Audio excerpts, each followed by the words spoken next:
شروع اللہ کے نام سے جو بڑا مہربان اور نہایت رحم والا ہے۔ صاحبان ایمان، تمہارے اوپر روزے اسی طرح لکھ دیے گئے ہیں جس طرح تمہارے پہلے والوں پر لکھے گئے تھے، شاید تم اسی طرح متقی بن جاؤ۔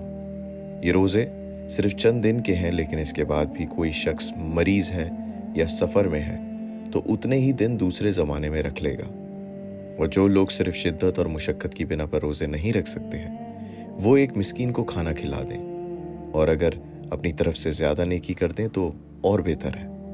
لیکن روزہ رکھنا بہرحال تمہارے حق میں بہتر ہے اگر تم صاحبان علم و خبر ہو۔ ماہ رمضان وہ مہینہ ہے جس میں قرآن نازل کیا گیا ہے، جو لوگوں کے لیے ہدایت ہے، اور اس میں ہدایت اور حق و باطل کے امتیاز کی واضح نشانیاں موجود ہیں۔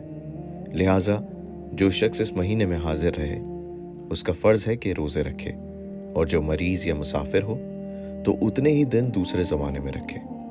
خدا تمہارے بارے میں آسانی چاہتا ہے، زحمت نہیں چاہتا، اور اتنے ہی دن کا حکم اس لیے ہے کہ تم عدد پورے کر دو اور اللہ کی دی ہوئی ہدایت پر اس کی کبریائی کا اقرار کرو، اور شاید تم اس طرح اس کے شکر گزار بندے بن جاؤ۔